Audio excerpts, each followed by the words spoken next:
محمد کا روضہ قریب آ رہا ہے، بلندی پہ اپنا نصیب آ رہا۔ نحمدہ ونصلی علی رسولہ الکریم، اما بعد فقط اعوذ باللہ من الشیطان الرجیم، بسم اللہ الرحمن الرحیم۔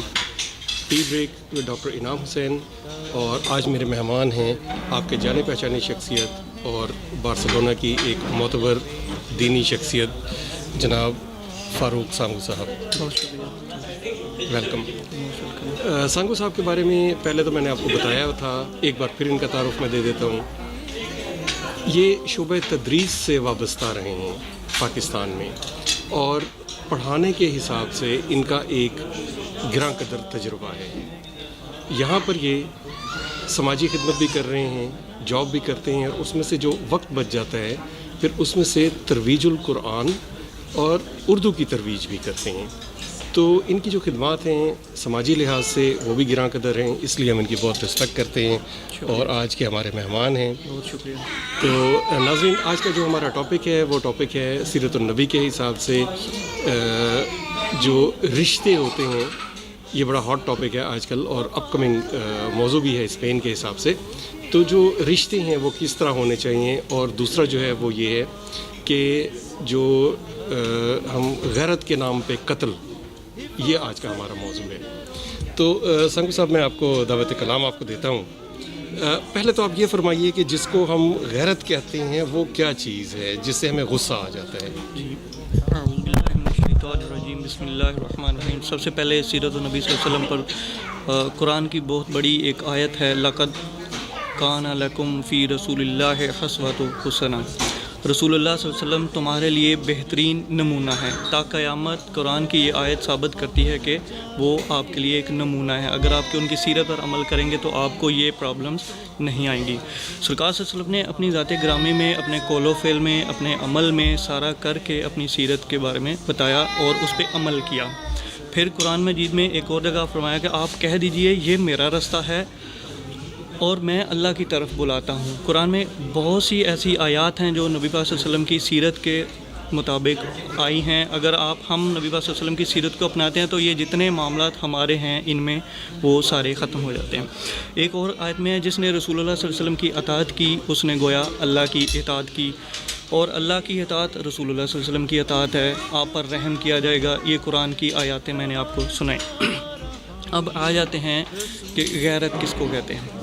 غیرت بیسیکلی ایک آنر کلنگ ہے، انگلش کا ورڈ یوز کروں گا، آنر کلنگ ہے مرد کی، کہ ہم اپنے آپ کو ایک آنریبل سمجھ رہے ہوتے ہیں۔ اس میں اس آنر کو جب ٹھیس پہنچتی ہے، جن رشتوں سے ہمیں ایک آنر ملتا ہے، ان رشتوں کے طرف سے ہمیں جو ٹھیس پہنچتی ہے، ہم اس آنر کو مارنے کے لیے پھر اپنی تسکین چاہتے ہیں، اور تسکین کے لیے ہم غیرت قتل کرتے ہیں، اچھا، یا مائل ہوتے ہیں اس طرف۔ جی بالکل۔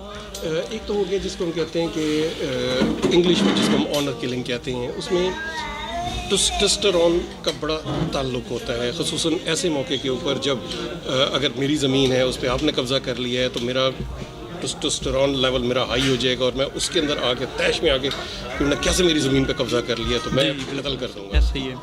تو کہا یہ جاتا ہے کہ 99.9% کیسز میں جو قتل کی وجہ ہوتی ہے وہ ہوتی ہے زن، زر اور زمین۔ جی بالکل ایسا ہی اب ہے۔ ہم فوکس کر کے لاتے ہیں زن کے اوپر۔ ٹھیک ہے۔ ہوتا اس طریقے سے ہے کہ ہمیں یہ پتہ ہے کہ جو ہندو کمیونٹی تھی جہاں پر ہم لوگ رہے ہیں ایک لمبا عرصہ، ان میں عورت کو بہت زیادہ پوزیسونیس کا اس میں، یعنی اس کو یہ اونرشپ ہے کہ مرد کی وہ اونرشپ ہے۔ اور وہاں پر ہم یہ دیکھتے ہیں کہ وہاں سے یہ چیز آتی ہے کہ اگر آپ نے میری بیوی کو چھیڑ دیا یا میری بہن کو چھیڑ دیا تو میں قتل کرنے کے لیے تیار ہوں۔ تکریم اپنی جگہ، لیکن میں بات کر رہا ہوں، ناظرین کو میں کلیئر کر دوں کہ میں بات کر رہا ہوں کہ اگر میں نے رشتہ بھیج دیا اپنے کسی دوست کے ہاں یا اپنے محلے میں کسی، مجھے کوئی خاتون پسند ہے، میں اس کے یہاں رشتہ بھیجتا ہوں، تو وہ لوگ اپنی عزت کا اس کو مسئلہ بنا لیتے ہیں۔ لیکن اگر ہم اسلام کے حساب سے دیکھیں، جب ہم اسلامک ہسٹری میں دیکھتے ہیں تو وہاں پر یہ ایک نارمل تھا مثالیں قائم کی ہیں کہ آپ رشتہ بھیج سکتے ہیں, رشتہ پسند ہے تو کر لیں, نہیں پسند ہے تو آپ منع کر دیں. ایسا ہی ہے. اس میں ہم کیوں طیش میں آ جاتے ہیں اور کیوں ہم قتل کرنے پہ آمادہ ہو جاتے ہیں؟ بیسیکلی یہ ہمارے معاشرتی, چونکہ ہم نے سیرت النبی صلی اللہ علیہ وسلم کو ایگزیکٹ اپنایا نہیں. ہم نام کے مسلمان تو ہو چکے ہیں لیکن ہم ان کی سیرت پہ عمل نہیں کرتے. آپ سرکار صلی اللہ علیہ وسلم اپنے عمل سے, اپنے قول سے, اپنے خاندان سے پوری طرح اپنا ایک برتاؤ رکھتے تھے.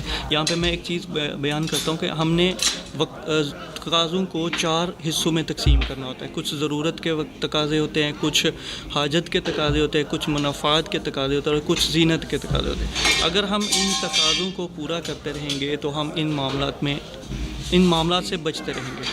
اسلام میں اللہ تعالیٰ نے فرمایا اور نبی پاک صلی اللہ علیہ وسلم نے اس کی تشریح فرما دی کہ اگر آپ کو کسی لڑکی کو آپ پسند کرتے ہیں, آپ کو پسند آ گئی, تو آپ ان کے گھر رشتہ بھیجیں کہ میں آپ سے نکاح کرنا چاہتا ہوں. اگر وہ انکار کر دے تو آپ اس سے دور ہو جائیں. یہ نہیں ہے اب کیوں ایسا کرنا چاہیے, یہ وہی آنر ہو جاتا ہے کہ اس کی کیا مطلب, اس نے ایسا کیوں.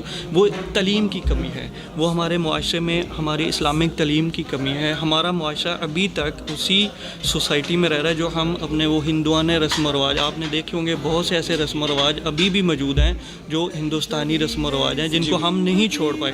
لیکن وہ کیوں نہیں چھوڑ پائے, اس کی وجہ اسلامی تعلیم کی کمی ہے. اسلامی تعلیم ہمیں خود میں بھی نہیں, ہم اپنے بچوں کو بھی کنورٹ نہیں کر پا رہے. بس ایک وقتی طور پہ جو تھوڑا سا وہ کہتے ہیں دین و دنیا جس میں ہم اسی میں اٹکے ہوئے ہیں. نہ تو ہم تعلیم کی طرف, ہم نے ہر چیز ایک ہی بندے پہ چھوڑی ہوئی ہے, جس وجہ سے اسلام کی تعلیم کی کمی کی وجہ سے یہ سارے معاملات ڈسکس ہوتے ہیں. ٹھیک, تو سنگو صاحب دوسرا اس کا پہلو یہ ہے, میں ایک مثال سے آپ کو سمجھاتا ہوں کہ مثال یہ ہے کہ مجھے اپنی پھوپھی کی بیٹی پسند ہے, میں نے وہاں پہ رشتہ بھجوایا, ٹھیک ہے, انہوں نے منع کر دیا, تو اب میں نے اس کو اپنی انا کا مسئلہ بنا دیا اور مجھے اتنا غصہ چڑھا کہ ان کی ایسی ضرورت کہ انہوں نے مجھے منع کر دیا, انکار کر دیا. میں نے جا کے یا تو لڑکی کے اوپر تیزاب پھینک دیا یا اس کو گولی مار دی.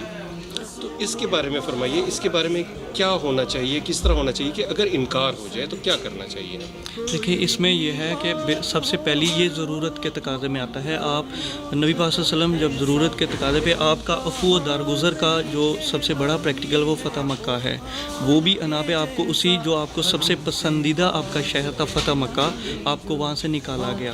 ٹھیک ہے, آپ کو بہت پسند, آپ نے اللہ تعالیٰ سے عرض کی کہ یا رب العالمین یہ میرا شہر ہے, مجھے بہت پسند ہے. لیکن جو اللہ تعالیٰ کو پسند تھا آپ نے ان کو اس کی طرف بھیجا. لیکن اب پوائنٹ یہ, جب فتح مکہ ہوا, سرکار صلی اللہ علیہ وسلم ایک لیڈر تھے.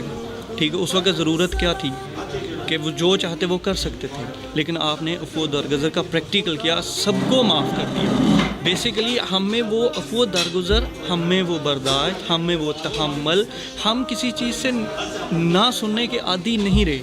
وہ کہاں سے, وہ ہمیں تعلیم سے ملتی ہے, ہمیں صبر سے ملتا ہے, ہمیں برداشت سے ملتا ہے. یہ ساری چیزیں ہمیں برداشت ہونی چاہیے تاکہ ہم کسی چیز کو قبول کر سکیں. ہم بیسیکلی قبول کرنے والے ہیں نہیں, رہے نہیں, کیونکہ تعلیم کی کمی ہم میں پریکٹیکل. یہ چیز دیکھنے میں آئی ہے کیونکہ میں بھی حدیث مبارکہ کا مطالعہ کرتا رہتا ہوں. عفو درگزر, پیار, اخوت, مجھے بھی یعنی ان دنوں میں کچھ تھوڑی سی جس کو ہم کہتے ہیں کہ مخالفت کا صرف سامنا ہوا, تو میں نے وہ مثال دیکھی جو حضور صلی اللہ علیہ وسلم کی تھی کہ جو خاتون ان پہ کوڑا ڈالتی تھی وہ ان کی مخالف تھی, تو وہ ان کے گھر چلے گئے. تو میں نے اس چیز کو فالو کرتے ہوئے جو مخالفین تھی میں نے ان کے ساتھ بیٹھنا پسند کیا. تو میں نے خود یہ دیکھا کہ جس طرح حضور صلی اللہ علیہ وسلم سے وہ عورت متاثر ہو کے اسلام لے آئی تھی, تو میں نے وہ دیکھا کہ بہت سارے لوگ جو خلاف ہو رہے تھے وہ ہماری طرف آ گئے. تو اگر ہم واقعی اسوہ حسنہ پہ چلنا شروع کر دیں تو کیا ہمیں رزلٹس ملتے ہیں؟ جی بالکل ملتے ہیں. اب دیکھیں, سب سے پہلی بات, اسلام تلوار کے زور پر نہیں پھیلتا. تلوار کی ضرورت کہاں پڑتی ہے یہ ایک سیپریٹ ایشو ہے, اس پہ بھی آتے ہیں. لیکن سب سے پہلے اسلام ہمیشہ پریکٹیکل سے آتا ہے. ایک چیز آپ اپنے گھر میں, نبی پاک صلی اللہ علیہ وسلم اپنے گھر میں مطلب سارے وہ کام کرتے تھے جو ان کی سیرت تھی. ٹھیک ہے, آپ اپنے ازواجات سے ان کی دل جوئی کرتے تھے, آپ ان کے اپنے اخلاق سے اچھے اثرات چھوڑتے تھے, آپ ان سے درگزر کرتے تھے. کئی دفعہ ان سے کچھ ایسی بات ہوتی تو آپ ان کو درگزر فرماتے, ان سے شفقت سے پیش آتے ہیں. بیسیکلی یہ گھر سے ہی نظام لے کے چلنا پڑتا ہے. اگر آپ شفقت برتاؤ اپنے بچوں کو سکھائیں گے آپ میں ہوگا تو پھر اسی طرح یہ بڑھتا جائے گا. یہی وجہ ہے جس وجہ سے ہم پیچھے ہیں. کائنات کا جو لقب ہے وہ رحمت للعالمین ہے اور اس کی ہمیں پریکٹیکل مثالیں ملتی ہیں. جو رحمت ایک چیز ہوتی ہے, رحمت کا عنصر اب ہمیں عدم برداشت کی صورت میں نظر نہیں آ رہا معاشرے میں. اس کی کیا وجہ ہے؟ دین کی کمی, دین کی طرف رغبت نہیں ہے. بالکل پڑھتے نہیں ہیں. اس پہ پڑھ لیں گے تو عمل نہیں کریں گے. کیونکہ مساجد جو ہیں وہ تو میں اپنی زندگی میں نے دیکھا کہ جتنی ہوتی تھیں اس سے اب 10 گنا زیادہ ہو گئی ہیں. لوگ بہت زیادہ ہو گئے ہیں لیکن عمل ختم ہوتا جا رہا ہے. اس کی کیا وجہ ہے؟ اس کی وجہ یہ ہے کہ ہم نے اسلام کو صرف چند لوگوں پہ چھوڑ دیا. مولوی پہ چھوڑ دیا, ٹیچر پہ چھوڑ دیا. آپ کے بچوں کی تربیت آج کل کے دور میں ٹیچر کر رہے ہیں. آپ کو کوئی پتہ نہیں ہے آپ بچے ہمارے کی تربیت کیا ہو رہی ہے. آپ نے دین کے لیے آپ کو پتہ نہیں لیکن آپ نے ایک مولوی کو رکھ لیا, یار یہ ہمارے بچوں کو دین کی تعلیم دے. اب مولوی کتنا تعلیم, وہ تو صرف پڑھائے گا, عمل آپ نے کروانا ہے. آپ اپنے گھر پہ وہی کام کریں جو بچوں کے لیے اچھا ہے. اچھا, اب ہم اپنے اسی موضوع کو تھوڑا سا اور آگے بڑھاتے ہیں, ایک نیکسٹ لیول کے اوپر لے کر جاتے ہیں. ہم نے یہ بھی دیکھ لیا کہ اگر کسی کے گھر ہم نے رشتہ بھیجنا ہو تو اس پہ غصہ ہونے کی ضرورت نہیں ہے اسلامی نقطۂ نظر سے. احسن طریقہ کیا ہے اگر, کیونکہ یہ تو ایک نیچرل پروسیس ہے کہ ہمیں کوئی لڑکی پسند آ گئی, ہم کہیں پہ کام کر رہے ہیں وہاں پہ کوئی پسند آ گئی ہے, ہم کہیں محلے میں رہتے ہیں وہاں پہ کوئی پسند آ گئی, تو اس کا احسن طریقہ کیا ہے کہ جس میں اس لڑکی کے پیرنٹس, اس لڑکی کے جو سگے رشتہ دار ہیں وہ برا بھی نہ منائیں اور آپ کا بھی مسئلہ حل ہو جائے. آپ کو اگر پسند ہے تو آپ اپنا رشتہ بھی بھیج سکیں. احسن طریقہ کیا ہے, کیا کرنا چاہیے؟ یہاں نبی پاک صلی اللہ علیہ وسلم کے زمانہ میں ایک صحابی رسول تھے. ان کو ایک لڑکی کی طرف سے مطلب آپ نے کہا کہ مجھے وہ لڑکی پسند ہے, تو آپ صلی اللہ علیہ وسلم نے فرمایا کہ آپ ان کے گھر رشتہ بھیجیں. تو صحابی رسول صلی اللہ علیہ وسلم نے فرمایا کہ میرا کوئی ہے نہیں جن کو میں بھیجوں. تو ان صحابی رسول کی طرف سے آپ صلی اللہ علیہ وسلم رشتہ لے کے اس لڑکی کے گھر گئے کہ میرے اس صحابی کو آپ پسند ہے, آپ ان کے نکاح میں آنا چاہتی ہیں. تو سب سے احسن طریقہ یہ ہے کہ آپ کے اگر والدین ہیں آپ ان کو بھیجیں کہ ہمارے بیٹے کو آپ کی لڑکی پسند ہے, ہم اس کو نکاح میں لینا چاہتے ہیں, اس کے نکاح میں لینا چاہتے ہیں, تو آپ ہمیں وہ رشتہ دیں. اگر آپ کے والدین نہیں ہیں, آپ کے کوئی بڑے ہیں, چچا ہیں, کوئی ماما ہے, کوئی بہن ہے, کوئی پھوپھی ہے, آپ اپنے بڑوں, احسن طریقہ تو یہی ہے. جی بالکل, میں آپ کی اس بات سے اتفاق کرتا ہوں کہ جب بھی ہم غیر مہذب رویے اپناتے ہیں تو اس کی وجہ سے ہی بگاڑ پیدا ہوتے ہیں. اب اسی موضوع پر ہم مزید آگے چلتے ہیں. اب یہ ہوتا ہے کہ ہمارے پاس یہ اسٹیٹسٹکس موجود ہیں کہ بہت سارے ایسے لوگ ہیں جنہوں نے اپنی سگی بہنوں پہ تشدد کیا, اپنی بیگمات پہ, اپنی بیوی پہ تشدد کیا صرف شک کی بنیاد پہ. اور جب اس چیز کو ڈگ ان کیا, جب اس کو انویسٹیگیٹ کیا گیا تو پتہ چلا کہ پیچھے کچھ بھی نہیں تھا, صرف ایک شک کی بنیاد پہ بغیر ثبوت کے, کیونکہ کسی نے کچھ کہہ دیا رقابت میں اور صاحب نے اٹھا لیا ڈنڈا اور بیوی کو دمبا بنا دیا مار مار کے, یا بہن کو دمبا بنا دیا مار مار کے. اس کے بارے میں آپ کیا فرماتے ہیں, اس کے بارے میں احادیث کیا فرماتی ہیں؟ سب سے پہلے تو قرآن کی طرف آتے ہیں. قرآن میں ہے کہ جب بھی کوئی بات کہی جائے اس کی تحقیق کر لی جائے. تحقیق کرنے کا حکم ہے کہ میں آپ کو ایک بات کہوں کہ جی آج یہ ہو گیا تو آپ بنا سوچے سمجھے میری بات کو مان لیں, یہ نہیں ہوتا. قرآن واضح الفاظ میں کہہ رہا ہے کہ کسی بھی بات جو آپ تک پہنچے اس کی تحقیق کرو, پھر اس پہ عمل کرو. مسئلہ یہ ہے کہ اگر میں آپ کو ایک بات یا کوئی بھی کسی دوسرے کو بات کہہ دیتا ہے, ہم تحقیق نہیں کرتے, ہم بس اسی کو لے کے طیش میں آ جاتے ہیں. وہ جو ہمارا ایک بنا ہوتا ہے روب دبدبا, ہم اس کو امپلیمنٹ کرتے ہوئے اپنی بیوی کو, بچوں کو, بہن کو, یا جو بھی جس معاملے پہ ہم ہٹ جاتے ہیں ان کو مارنا شروع کر دیں. اور مارنا بھی اس کا کوئی حل نہیں ہے, نہ ہی مارنے کا حکم ہے. اس میں نبی پاک صلی اللہ علیہ وسلم نے فرمایا تھا کہ آپ اگر ایسا معاملہ ہے تو ان کا نکاح کر دو. پھر یہاں پہ یہ بھی فرمایا کہ ان کو سمجھاؤ, اگر بیوی ہے تو اسے سمجھاؤ, اس سے قطع تلقی کرو. قطع تلقی کا مطلب آپ اس سے بستر سے الگ ہو جاؤ, ٹھیک ہے. اگر پھر بھی نہ مانے پھر اس کو مارو, اور مارنے کا یہ حکم نہیں کہ ڈنڈے سے مارو, ایک چپت مارو, ایک تھپڑ مارو, اور منہ پہ نہیں مارنا. یہ بھی حکم ہے کہ منہ پہ نہیں مارنا. اگر پھر بھی نہ مانے, بیوی کی صورت میں کہہ رہا ہوں, اگر پھر بھی نہ مانے تو پھر آپ اس کو طلاق دے سکتے ہیں. لیکن طلاق ایک ناپسندیدہ پہلو مانا ہے. جی اچھا، تو جہاں تک بات ہے کہ مارنا تو وہ سمبولک مار کا میرا خیال حکم ہے کہ سمبولک، یعنی آپ ایک نفرت کا اظہار کر رہے ہیں، اس کو اذیت دینا مقصد نہیں ہے، ٹھیک، اس کو سمجھانا مقصد ہے کہ وہ یہ راستے غلط ہیں، یہ چیز غلط ہے، اس کی طرف مت جاؤ، یہ اگر میں ناراض ہوں یا یہ ہمارے گھر والوں کے لیے یا ہمارے لیے پرابلم ہے، یہ انگلش میں ہم جس کو کہتے ہیں ڈسپلے. اچھا، پھر ہم نے یہ دیکھا کہ کچھ جس طرح اب ایک باپ اور بیٹی کا ایک رشتہ ہے تو اس میں ایک شفقت کا عنصر ہوتا ہے. اس شفقت میں بعض لوگ بہت زیادہ جس کو کہتے ہیں کہ سوشل پریشر کی وجہ سے وہ آ جاتے ہیں طیش میں. اب اس کی میں ایک مثال دیتا ہوں کہ ہمارے محلے میں ایک صاحب رہتے تھے، وہ یعنی سید ہیں وہ، تو ان کے یہاں ایک خاتون تھی اس محلے کی، وہ ایک رشتہ لے کر گئیں، تو جس لڑکے کا رشتہ لے کر گئیں وہ لوگ جس کو ہمارے یہاں بیسیکلی یہ تو ہندوانہ ہیں، لیکن ہمارے یہاں بھی لوگ طبقات میں بٹے ہوئے ہیں، تو وہ لوگ تیلی تھے کوئی. تو شاہ صاحب اتنے غصے میں آئے کہ شاہ صاحب نے بندے بھجوا کے تو اس لڑکے کی پٹائی وغیرہ کروائی. اب یہ دوسرا پہلو ہے اس کا کہ ایک طرف تو یہ ہے کہ خواتین پہ تشدد، اور دوسری طرف ہے کہ مردوں پر بھی تشدد ہوتا ہے، صرف اس لیے کہ ان کی اتنی جرت کہ انہوں نے ہمارے گھر ہی رشتہ بھیج دیا. انہوں نے اس کو بیچارے کو مار مار کے دھما بنوا دیا، اور اس میں بہت پریشر ہوا کہ تم یہ محلہ ہی چھوڑ کے چلے جاؤ، تم نکل جاؤ. تو اس کے بارے میں ہمیں دین کیا کہتا ہے؟ یہاں پہ سرکار صلی اللہ علیہ وسلم نے ایک جگہ فرمایا ہے کہ تم میں سب سے بہترین وہ ہے جو اپنے گھر والوں کے لیے بہترین ہے، اور آپ صلی اللہ علیہ وسلم اپنے گھر والوں کے لیے بہترین نمونہ ہیں. ایک روایت میں کہ آپ کے 7 ازواج مطہرات تھیں، ایک میں ہے کہ 9 تھیں.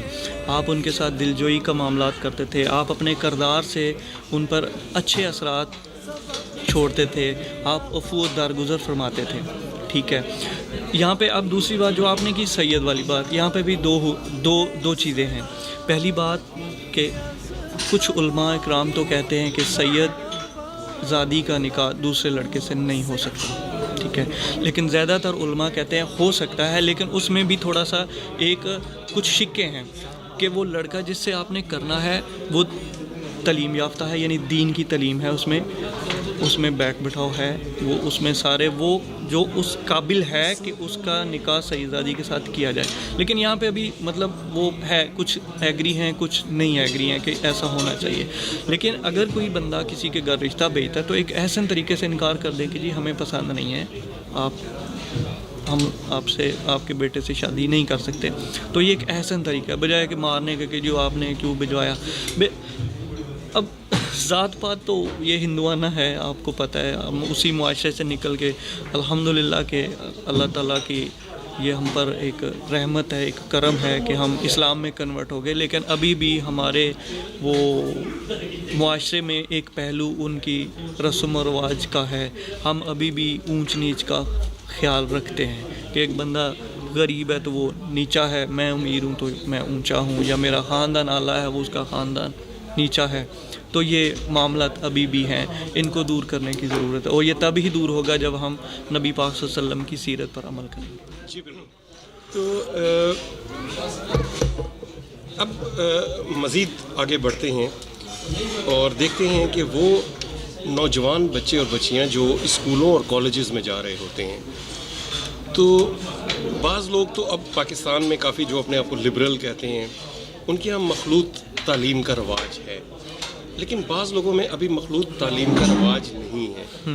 اور مخلوط تعلیم کی وجہ سے بہت سارے ایسی ہیں جو نفرتیں پیدا ہو جاتی ہیں، اور وہ پھر ایکسٹریم کی طرف بھی بعض چلے جاتے ہیں، تشدد بھرا جو ہے وہ کام بھی ہو جاتا ہے. اب یہاں پر میں بات کرتا ہوں رقابت کی، کہ مثال کے طور پہ ایک بچی ہے، وہ اگر ایک ایسے ڈیسک کے پاس بیٹھ رہی ہے جہاں پہ ایک بچہ بیٹھا ہوا ہے جس کو ایک دوسرے گروپ کا بچہ ناپسند کرتا ہے، تو وہاں پر 2 ہمیں چیزیں دیکھنے میں ملتی ہیں کہ یا تو وہ اس بچے کو گزند پہنچائے گا یا وہ اس بچی کو گزند پہنچائے گا جو اس کے قریب بیٹھ رہی ہے. تو اس بارے میں آپ کیا فرمانا پسند کریں؟ پہلی بات تو یہ ہے کہ بیسیکلی یہ کو ایجوکیشن تو ہے ہی نہیں، اسلام میں اس کا کوئی کنسیپٹ نہیں ہے. یہ تو ہمارا ایک اپنا کنسیپٹ ہے کہ بچیاں اور بچے اکٹھا پڑھیں. پردے کا بہت لازم ایک جز ہے، جب تک ہم اس پہ عمل نہیں کریں گے یہ صورتحال بنتی رہتی ہے اور بنتی رہے گی. آپ نے بہت سے واقعات یورپ میں تو نہیں، مطلب ایشیا میں ہمارا کچھ معاشرہ کچھ ایسا ہے کہ اس میں یہ چیزیں ہم لے لیتے ہیں دل پہ. اس پہ اس وجہ سے وہ بگاڑ پیدا ہو رہا ہے، اور ہم ایک دوسرے کے ساتھ مطلب لڑ جھگڑ رہے ہیں اور یہ پردے کا اگر انتظام رکھیں گے تو یہ معاملات نہیں ہوں گے. لیکن جو کمیونٹی یورپ میں رہ رہی ہے، ہم تو یہاں پہ اسپین کے تناظر میں بات کر رہے ہیں، تو کیا اس سے ایسا نہیں ہوگا کہ خواتین کو لوگ جو ہیں وہ اسکول بھیجنا ہی بند کر دیں گے کہ جی یہ تو یہاں پہ تو پردہ نہیں ہے، ہم بھیجتے نہیں ہیں، ان کو تعلیم ہی نہیں دلواتے ہیں؟ نہیں، کس نے منع کیا؟ چاہے آپ تعلیم لیں لیکن دین کی تعلیم زیادہ ضروری ہے. آپ پہلے دین کی تعلیم دیں. ایک بندے کو دین کا پتہ ہی نہیں تو وہ اس کو کیا پتہ ہے کہ میں نے کسی معاشرے میں کیسے جب آپ یورپ میں رہ رہے ہیں آپ کو یورپ کے رولز کا نہیں پتہ تو آپ یورپ میں کیسے رہیں گے؟ جب آپ کو اسلام کے رولز کا ہی پتہ نہیں، مجھے پتہ نہیں، میرے گھر والوں کو پتہ نہیں، تو ہمیں کیسے رہیں گے؟ اگر آپ کو اس رولز کو، آپ دین کو پتہ ہوگا، آپ اس رولز پہ چلیں گے، تو آپ اگر کسی کے ساتھ رہتے ہیں تو وہ کام آپ بحسن طریقے سے اپنے آپ کو محفوظ رکھ سکتے ہیں. پھر ہم اگر یورپ میں رہ رہے ہیں، ہماری یہاں پہ کمیونٹیز ہیں، کس لیے ہیں وہ کمیونٹیز؟ اس لیے بنائی جاتی ہیں کہ اپنے لوگوں کے معاملات کو بحسن طریقے سے حل کریں. ٹھیک. اچھا، اس میں پھر ایک تو بات ہو جاتی ہے کہ ہم تعلیم کے حوالے سے کہ چلیں، لیکن پھر جب ہم آگے آ جاتے ہیں اس میں پریکٹیکل لائف میں اور جاب کی بات آتی ہے، تو جابس میں تو یہ بالکل قطعاً ممکن ہے ہی نہیں کہ آپ کے خواتین کے دفتر الگ ہوں، خواتین کے بینک الگ ہوں. یورپ میں تو یہ چیز ممکن نہیں ہے کیونکہ ہم لوگ بالکل مائنورٹی میں ہیں اور یہ ہم ڈیمانڈ بھی نہیں کر سکتے ان سے. تو اس سلسلے میں کیا کرنا چاہیے، کیا ہونا چاہیے؟ اب اس پہ پھر وہ رولز اپلائی ہوں گے. آپ جہاں پہ بھی کام کریں گے آپ اپنے رول سے چلتے رہیں، آپ اپنے طریقے سے کام کریں.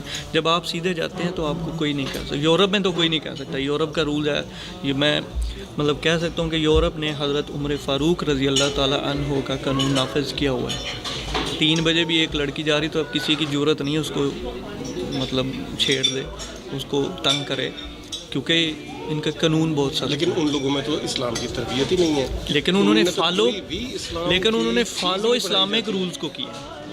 یہ سارے رولز حضرت عمر فاروق رضی اللہ تعالیٰ عنہ کے دور کے. لیکن اس میں ایک شخص ہے جو جا رہا ہے اور وہ دیکھتے ہیں ایک لڑکی پیدل جا رہی ہے، وہ اس کو نہیں چھیڑتا، تو اس کے پیچھے کیا؟ اس کے پیچھے اس نے کوئی قانون ہے. اس کو پتہ ہے کہ یہاں پہ قانون ہے. ٹھیک قانون ہے کہ میں نے اگر اس کو تنگ کیا، میں نے اس کو تنگ کیا تو مجھے یہ سزا ملے گی.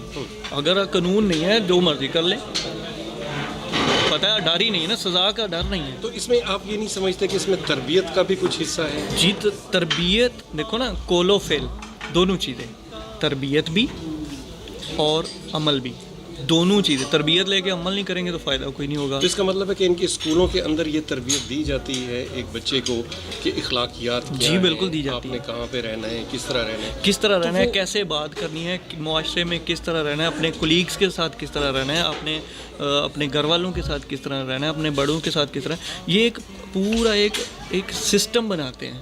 جب تک آپ سسٹم، اور یہ سسٹم نبی پاک صلی اللہ علیہ وسلم نے عطا کیا، حضرت عمر فاروق رضی اللہ تعالیٰ عنہ نے عطا کیا. یہ انہی کا سسٹم ہے جو یہاں پہ لانچ ہے. آپ صلی اللہ علیہ وسلم کے زمانے میں ایسے تھے معاملات جن کو وہ بحسن طریقے سے اسلامک پوائنٹ آف ویو سے حل کرتے تھے. اچھا، اب وہ بچیاں جو اسپینش لوگوں کی ہیں اور مقامی اسکولوں میں جاتی ہیں اور وہ تربیت لے رہی ہیں، ان میں سے کیا ضروری ہے کہ وہ ساری بچیاں نائٹ کلب بھی کریں؟